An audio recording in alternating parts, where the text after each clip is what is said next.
Well, friends, it seems Snakeskin 94 was borderline prophetic. If you remember back in Philly Vanilli, he said, once Brian came in, he said, we are now doing a triple threat review. Little did we know that this would one day come true. We are literally doing a review about triple threat. It's just me and John, though, so technically it's a handicap match. I'm saying that as I predict the next episode being about handicaps or having handicap in the title, or maybe it'll just be another, or maybe it'll just be another Scootaloo episode. Point is, we've got better done Three's a Crowd with triple threat this episode. I gotta admit, going into it, at first I'm like, okay, it takes place in Ponyville, so it's not going anywhere. It's gonna have Princess. No, yeah, she's a princess, right? Yeah, Princess. What's her name? Cinder? Ember. It's Ember. I always fuck that up. You know what it is? It's because I for some reason keep thinking of Cinder from Ruby because they're both fire and shit. Okay, but there's that, and then Thorax, the homie Thorax is back, which is awesome, and it's touching on his new role as leader of the Changelings, which that's the. I've really noticed season 7, they always have, but season 7 episodes, they seem to be really doing, not callbacks, but just a lot of the nods to the continuity, which is cool, but I've just been noticing that. They seem to just be doing a lot of that lately.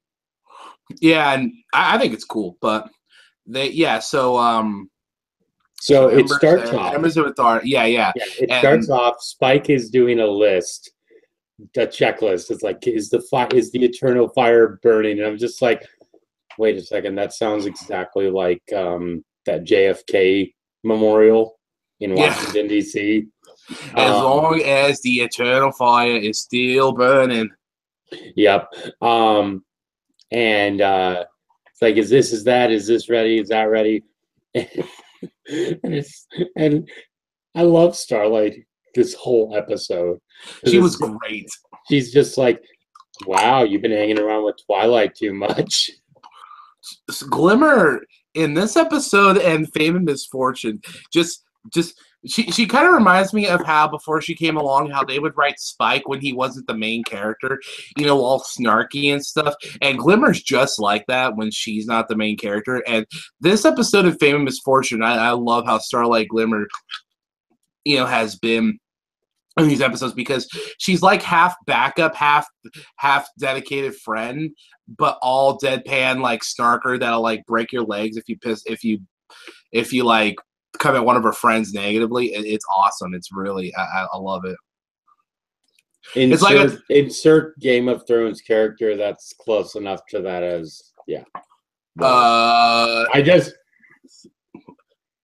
Tyrion Lannister. I just started watching Game of Thrones, and it's gonna be awesome. And by the way, to answer your Facebook post, yes, John, it does get better. Trust me, the first episode for me was a drag. Well, it's called Setting Up the World, and but even the first episode of My Little Pony wasn't that much of a drag. Yeah. The first episode of Breaking Bad wasn't that much of a drag. Hearing you compare MLP to Game of Thrones, I know so many people that would just like call super sacrilege and just and then that makes me smile because I'm picturing their reaction to that. So Ember comes to town, and I'm trying to remember the exact reasons why they're there. This is so stupid, but I saw DWK's video for it, and he said the best part is his thumbnail is Ember holding a bad dragon dildo. Bad dragon, bad dragon, bad dragon. Yeah, so like me and Steve are gonna like play pool and talk about emotions and shit. Oh yeah, I keep wanting to call Thorax Steve. DWK is the best thing that ever happened to me. It's funny. It's funny. Back in season 5, when we saw the changeling from Slice of Life, Yeah. Brian and I were just like, oh, look, it's Fred the Changeling at it again. I would like to think that was, I mean, they haven't said it was or wasn't, but I would like to think that changeling was Thorax. Yeah, I agree. Because it would make sense. Oh, yeah, but yeah, I literally can't remember the actual reasons why they were there. Well, I know was coming for a friendship summit thing. Yeah, that's right. That was official business.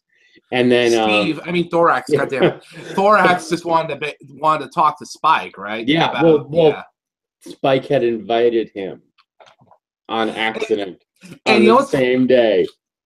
And you know what's funny about that? Like, everyone's been giving this episode a little bit of shit for having what we call an idiot plot.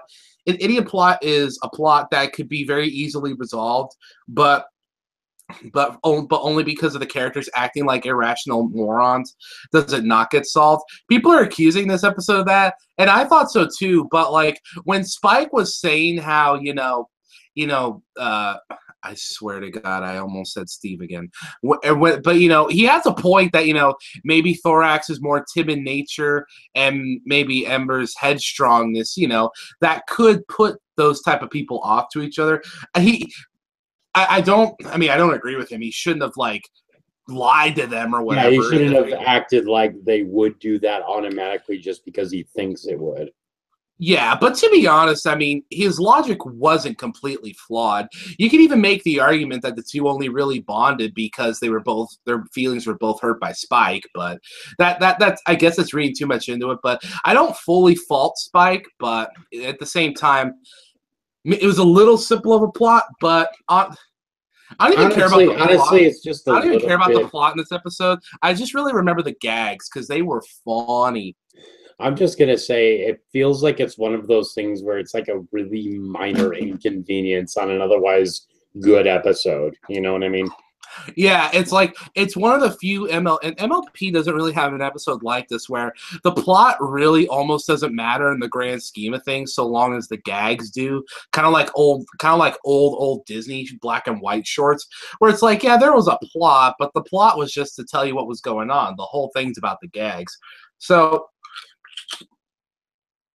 makes the episode almost old school in a way. So yeah, so Ember comes to town and throwback season. So Spike's like, oh shit. So okay, we got to keep her busy, and until Thorax leaves. Then Thorax shows up. He's like, "Sup, bro?" And I've been having indigestion. I've been having these weird thoughts lately, and I feel like I'm attracted to Starlight Glimmer. I love the imagery of Ember just going to Twilight's house and literally eating it. Yeah, because it's like, we're going to have a grand banquet for you. And then all of a sudden, nope, I'm going to eat the fucking wall. Just seriously. And then meanwhile, he has fucking Twilight distract Thorax. Yeah, by taking it to the library. I'm going to go for the soft chair for when I want to do my reading, and I'm going to go to the hard chair when I have to study. I'm just like, nerd. She's not the problem with Twilight is she's not a couple of good brothers like us. She's a nerd. Sorry, I was watching Raw, and that's the club shtick, Gals and Anderson, and it's fucking hilarious. So that's great. And the punchline to this joke shows up near the end of the episode, but I need to tell you this right now. The Starlight Glimmer and Twilight joke that Ember makes about them being alike and looking alike and having almost identical names, I just need to tell you something. That is probably, I don't know if it's my favorite, but that's gotta be top 5 best jokes from this show. That is a 5-star joke. What is so funny about that, though, is you look at it from the perspective of like DWK's video again, where it's just like Twilight's more of a twinkle, whereas Glimmer is more of the end of the twinkle, and it's just like, please stop hanging around with these two ponies. You are going to learn more color theory than you even ever need to know. Yeah, she basically says you have similar cutie marks. You're both. I love how she says you're both purple. And, oh my god, that joke is great. That joke is fantastic. And it can only work with them. You could make the same joke about Sunset Shimmer and them because the names are similar-ish, but the colors aren't, so it doesn't work. But it works great. What I find great though is that this is something that the fandom has been saying too. It's just like, you know, they look too similar, they act too similar, they blah blah blah. And Ever just calls that bullshit out. It's just like, yep. Yeah, and it just reminds me that sometimes when a big corporation listens to a niche fan base, sometimes it's a good thing.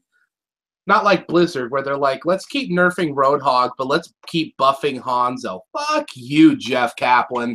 So anyway, so the whole episode is like that. I mean, there's other stuff, but nothing really plot-worthy happens till the last, 6 minutes. It's all gags all the time, and it's fucking funny. I really liked... I just felt bad for Steve. Fuck! I felt so bad for Thorax the whole goddamn episode, especially before it all boils over, where Spike just straight up fucking ditches him at a restaurant, and just like Lisa, and he just looks so just sad and just dejected. He's like, "Oh great, my one real friend." You know, he's selling me out, man. Although, he's going corporate. It's funny the line that Ember has, where it's just like, you know, oh, where is Spike? I feel like I'm being ignored. I'm just like, Spike, you got an overly attached girlfriend. Be careful. Yeah, literally when she said that, a relationship joke popped in my head, and I'm just like, yo, what the fuck? I don't even know who I ship Spike with anymore. Okay, I miss the days where Spike's biggest problem was, which of the CMC are we gonna ship him with? Then around the time season 3 came out, they're like, well, I mean, theoretically we could ship him with the ponies. There's no reason why the main 6. There's no reason why we really couldn't. And then Thorax comes along, and then he hangs out with Big Mac in the D&D episode, and they're like, well, you know, maybe Spike. And then they create the character Ember. So as far as I'm concerned, I'll be completely serious with you right now, they need to remake that old anime or in High School Club, High School Club or whatever, and have Spike as the star of just that. I don't care.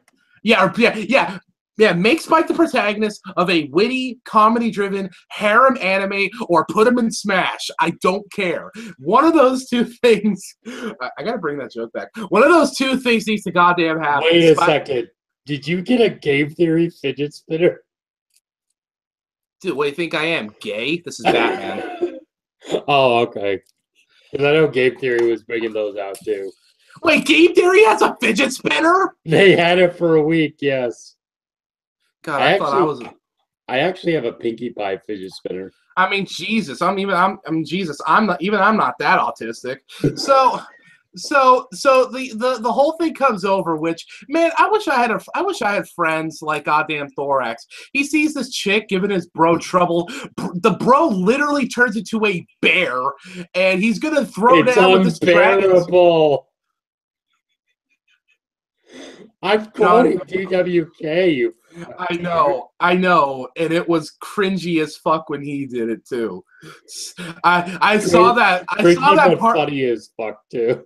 I saw that joke in the video, and I'm just like, DWK, I don't have very many reasons to wake up in the morning, and you're usually one of them. Please don't make yourself not one of them, please. So the dude turns into a fucking bear, un pinche oso, and he's going to throw down with this dragon. And I'm like, dude, the fucking balls on that guy. Goddamn. So Spike's like, oh my God, my fears come to pass. The dragons are going to fight the changelings. And then they get pissed. And I'm sure I'm paraphrasing DWK when I paraphrase the scene. But Ember's like, wait a minute, so you thought I was too much of a bitch to make friends with your pussy friend? And Thorax is like, what? You thought I was too much of a pussy to make friends with your assertive, tough friend? And he's like, yeah. So they give him a collective fuck you and go to a lake and talk. You know, I'm gonna say this. When Spike was doing his monologue about how I've just started a war with the Changeling Army and the Dragons, I'm thinking he's Donald Trump. One side's America and one side's North Korea. I don't care which. No, Oh my Thorax would be North Korea because they're too much of a pussy to actually throw out down a nuke. he's already president. Fuck it. Put Donald Trump in Smash. Why not? Yeah, his final smash is "You're fire." That'd be great. Fire. It'd be great. Then he could fight the Bayonetta chick in a hair versus hair match. Ayo. But at least, but she has guns for legs, so I think we can let that slide. I don't think it's literally guns for legs, but close enough. Okay, gun shoes. Yeah, actually, guns for legs sounds cooler than gun shoes. So basically, Thorax and Ember, Ember's like, dude, you need to toughen up, and she demonstrates by being assertive and like putting a hand on his mouth and being like, stop talking. And she's like, see, like that. And my dumb mind was like, oh my God, if that's not an R34 prompt right there, what a goddamn softball. Oh, so you're thinking of the fact that could turn into bondage? I didn't. You said bondage, not me. Where is your mind at? This is a kid's show, you degenerates. This is a kid's show, you degenerate, and you were automatically thinking of the Clop community. Yeah. Shut up. So Thorax is then like, look, dude, you just got to be more open about your feelings. And she's like, but that's so dumb. And he's like, well, tell me why it's dumb. And she's like, oh, I get it. So then they go to Spike, and I love, she's like, I'm upset, and I feel, I forget what she says, but this is everything. I feel hurt. Yeah, everything Ember and Thorax did in this episode, this is not a 10 out of 10 episode, but everything these two did in this episode was 5 stars. I just need to be honest. Gold. It was great, and I really hope that they become like a duo that like hangs out and drinks coffee, and just talks shit on Spike, because that's what friends do. Friends get together and talk shit about other friends with their other friends. They make a combined Tumblr vlog. Yeah, they try to. Oh, dude, that'd be great, because then Chrysalis can have like her own army of like old school looking changelings, and then they can try to talk about how Thorax, despite how he's a good guy, he's actually a supporter of changeling erasure. I mean, that's just, dude. Then they could go meta and target us because we said they look like deers, and then they could be like, "Did you just assume our species, you oppressive fucks?" This show does amazing things. It's so funny. The show. Someone, and I'm not going to mention who, because saying the name will piss off a lot of people, but someone was talking about how if they ever put a gay character into the show, that it would honestly be Rarity, because she's the only one that's like ever shown romantic interests, and she knows how to flaunt everything. So what makes it seem bad that she would be able to, flaunt it to another Mary, But like, well, yeah, I'm just thinking, no, I see the look she gives Applejack. And AJ in Applejack's day off just acting all like pouty just because she's not getting her way. Girlfriends act like that. I got a dude that's got a girl that acts just like that. It's not even like, it's funny, but it's not even funny because it's like it's not funny because it's funny. I had a 25-hour day yesterday. Give me some damn credit. So, what do you call what do you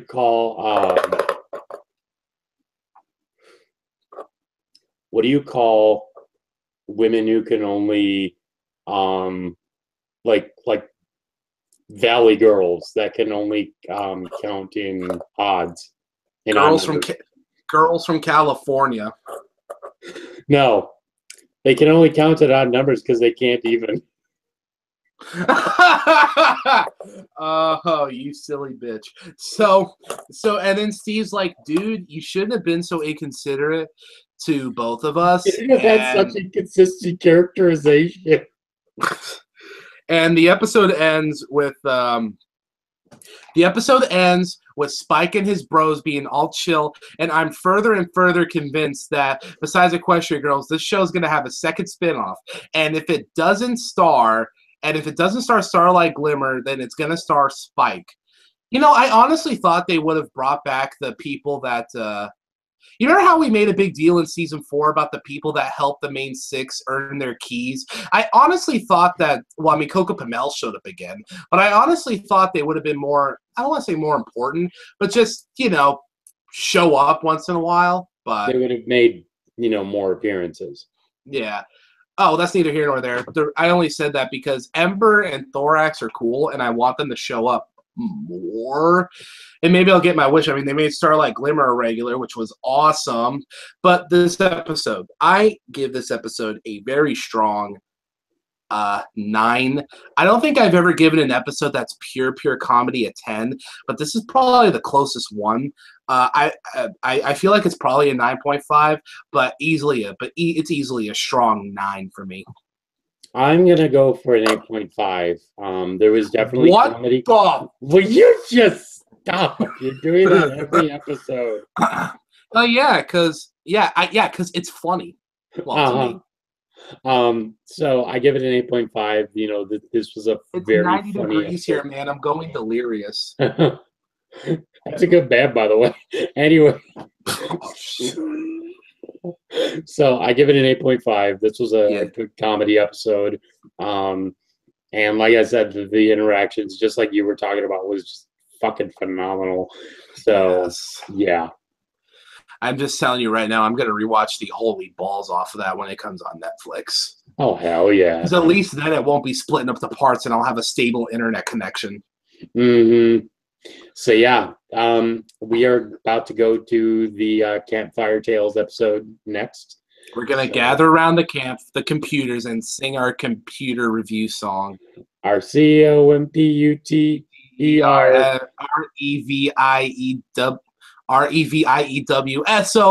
song. Okay, bye. All right, bye. Peace out, Dragon.